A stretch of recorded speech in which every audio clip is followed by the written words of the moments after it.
abduction. It's a crime that can tap into our deepest fears.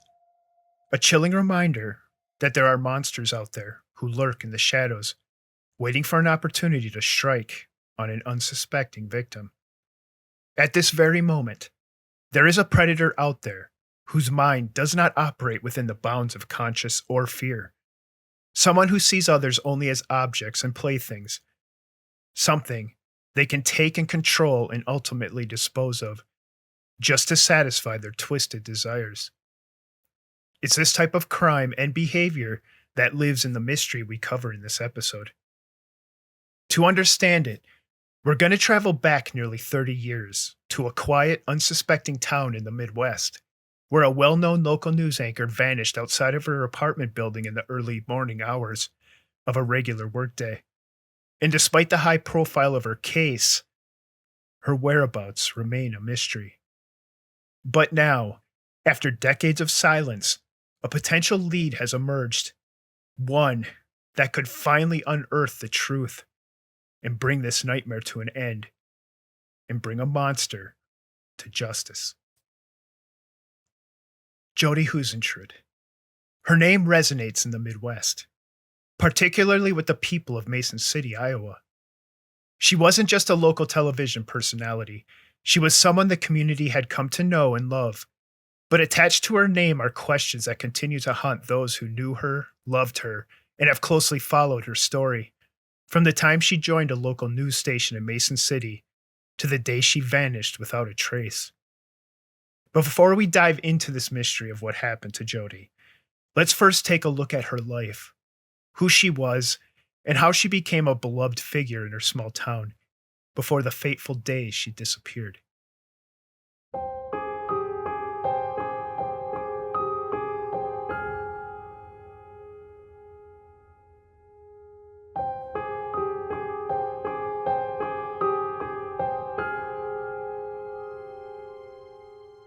Jodi Huisentruit was born on September 5, 1968, in Long Prairie, Minnesota. She was the youngest of 3 children born to Maurice and Jane Huisentruit. Growing up in a small town, she was the type of person who knew how to connect with people. From an early age, she demonstrated a love for storytelling, and she possessed a natural charisma that made her stand out.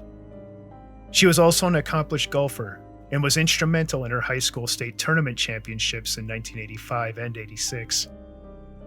After high school, she attended St. Cloud State University in Minnesota, where she pursued a degree in broadcast journalism and obtained her bachelor's degree in 1990. In 1994, Jodi became the morning anchor for KIMT, the local CBS affiliate in Mason City, Iowa. She quickly gained the affection of viewers with her bright personality, professional demeanor, and work ethic. She wasn't just reading the news, she was engaging with the community, building a reputation as a friendly, approachable, and reliable figure.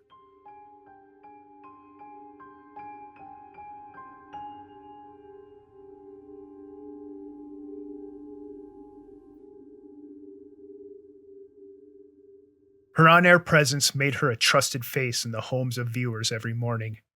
Her colleagues at the station admired her, and she had a strong group of friends in the community.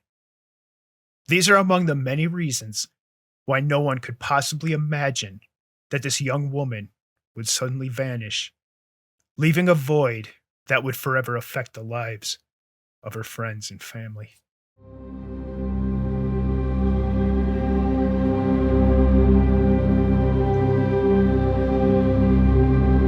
Monday, June 26, 1995 at 6 a.m., Jodi began her day anchoring the morning news. Just the day before, she had returned from a water skiing trip in Iowa City with a group of friends. Among them were John Van Cise, Tammy Baker, and Annie Cruz. It had been a fun, relaxing weekend, but little did anyone know the chaos the next 48 hours would bring. After reporting the news that morning, Jodi attended the annual Mason City Chamber of Commerce fundraiser golf tournament.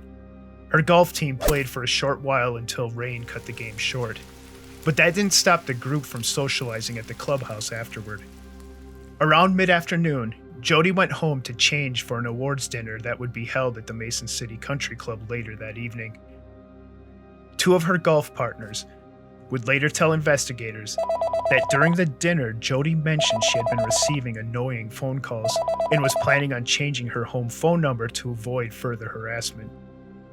She didn't provide any further context into who was harassing her or the extent of the harassment, a detail which we will learn would become critical in less than 24 hours.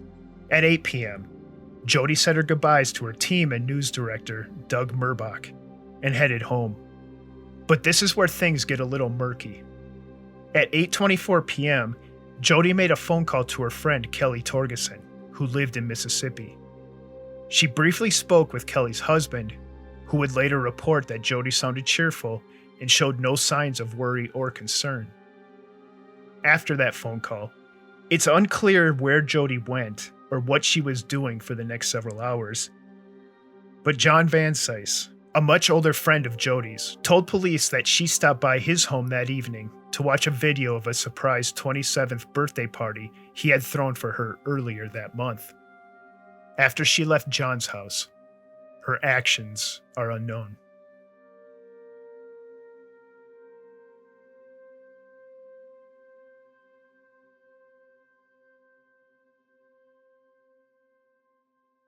What we do know about that day is that Jodi worked, played in a golf tournament, and socialized with friends into the evening.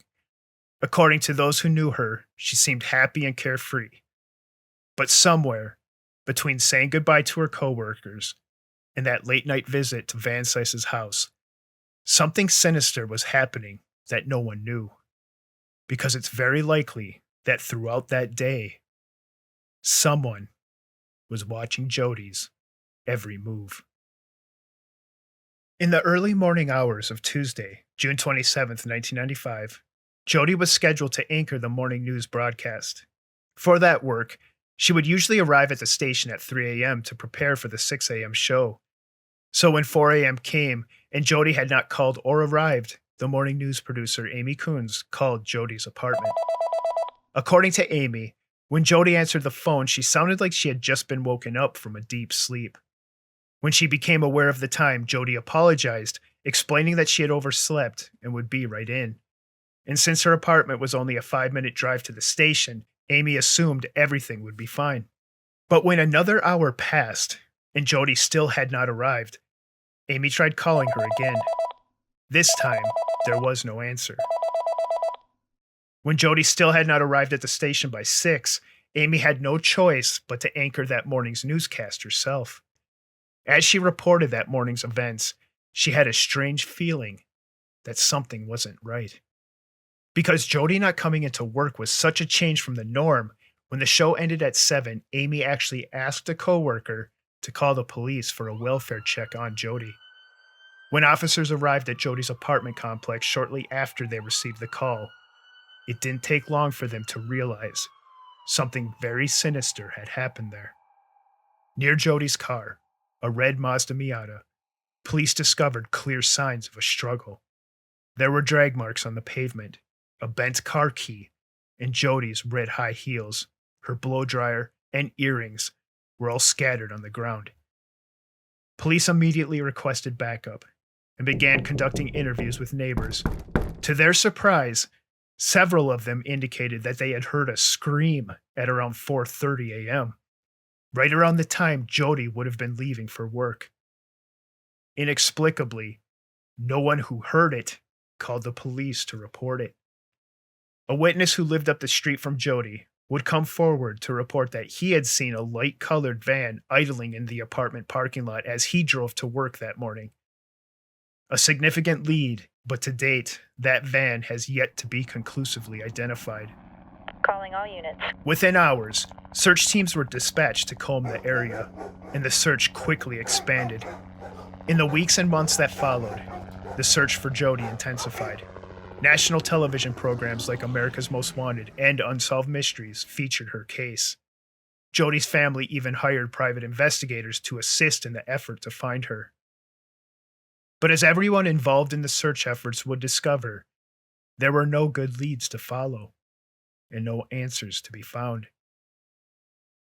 A year passed, and a volunteer search team combed through a rural area in Cerro Gordo County, hoping to find some trace of Jodi. They even marked potential clues with flags, but once again, no promising evidence was found.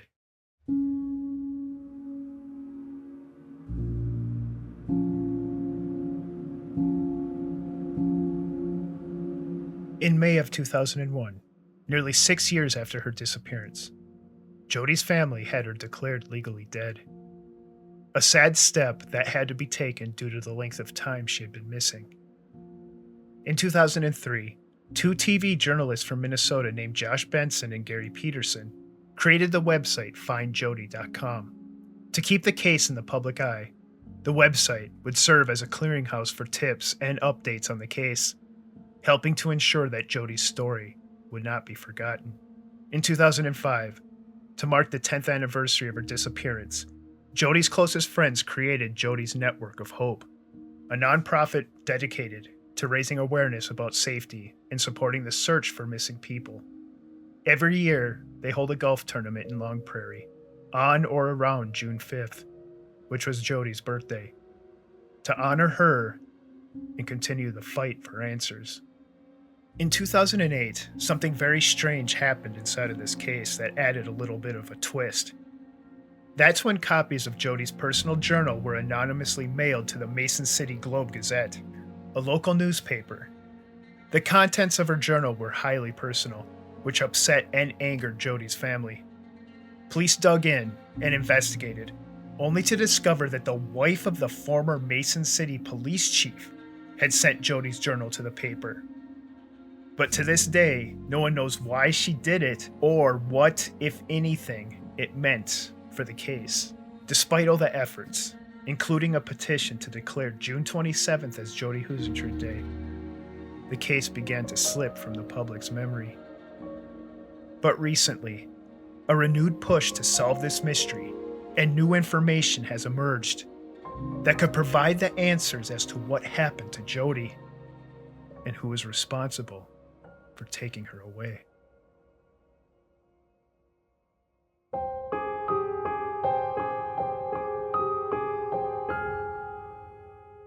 In October of 2024, it was reported that there was a heavy law enforcement presence at a construction site in Winstead, Minnesota, which is about 170 miles northwest of Mason City. Police would later confirm they were following up on a tip to search that area. Mason City Police Chief Jeff Brinkley would later confirm this to findjodi.com. Brinkley would say, quote, "Information gleaned from this effort will be used in the ongoing investigation into Jodi's disappearance. At this time, there is no additional information for public release." A private investigator named Steve Ridge, who got involved in Jodi's case in 2015 by offering a $25,000 reward for information leading to the location of Jodi's remains, doubled the reward to $50,000, encouraging anyone with information to come forward. A few weeks after the search in Winstead, Steve Ridge was interviewed on News Nation Prime, where he indicated that his private investigation had narrowed his list of suspects in Jodi's case from 29 individual persons of interest down to 4. He declined to name them, citing the ongoing investigation, but he added, quote, that he was 100% certain he had Jodi's killer on his list. He also provided previously undisclosed information, revealing that Jodi had started dating a man in the weeks leading up to her disappearance. The relationship, which began 2 Saturdays before she vanished, involved almost daily contact, including dinner dates, golf outings, and drinks at the man's residence. With this revelation, Steve Ridge added, quote, "I think things came to a head given the fact that she had developed this new relationship. I believe this was ultimately the motive for a confrontation that would have occurred in the parking lot at her apartment." Unquote. For years, detectives believed that John Van Cise knew more about Jodi's disappearance than he had provided. They even considered him a person of interest, in part because he was the last person to see her, but also because he had made some questionable moves and bizarre statements to police and reporters in the aftermath of her disappearance. John Van Cise was 20 years older than Jodi, and on the morning she disappeared, Investigators learned he had called the news station to ask if she was there. The call was made before she had been reported missing. He also showed up to the crime scene later that morning. Detectives would learn that he had named his boat after Jodi shortly after meeting her. A strange action by someone with no more than a friendship with Jodi, and likely proof of some weird obsession he may have had with her.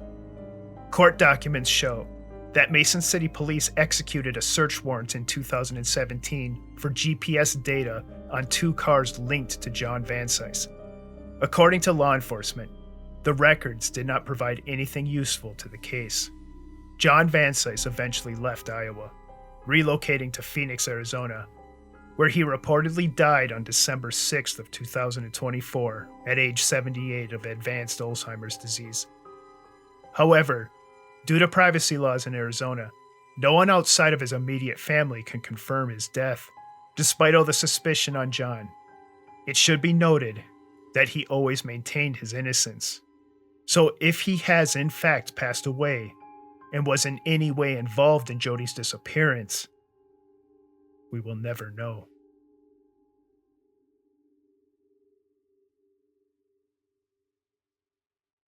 The most widely accepted theory is that Jodi was abducted as she was leaving her apartment. Some investigators believe that she was grabbed by someone who had been lying in wait.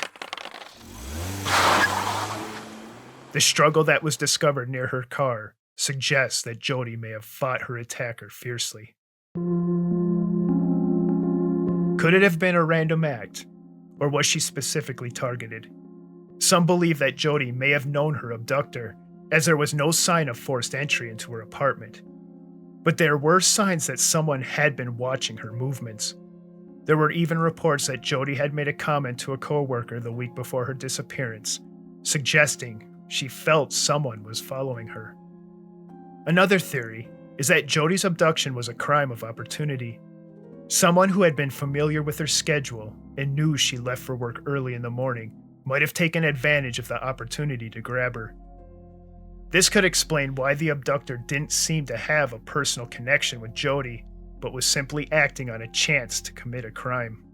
Some speculators believe the person responsible for Jodi's disappearance may have been someone local, perhaps even someone working at the station. Investigators have explored the possibility of a colleague or someone familiar with her life who had become obsessed or fixated on her, but the lack of any solid leads has kept this theory in the realm of speculation. Some also speculate that Jodi could have been the victim of a serial offender. The timing of her disappearance and the circumstances surrounding it bear similarities to other unsolved cases, raising the possibility that she might have been a target of a serial kidnapper or killer. However, this theory remains unproven. As of now, the case remains open. No suspect has been arrested, and Jodi's whereabouts are still unknown. But the search continues, driven by the hope that someone somewhere knows what happened to Jodi. And if you have any information about Jodi's disappearance, or you believe you may have seen something relevant to the case, any information on her case should be given to the Mason City Police Department.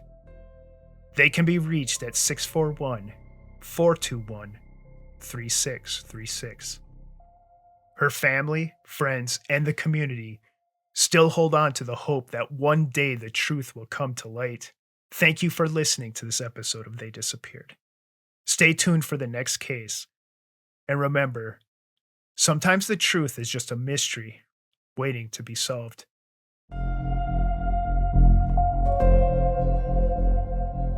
This episode was produced by Katie Haze.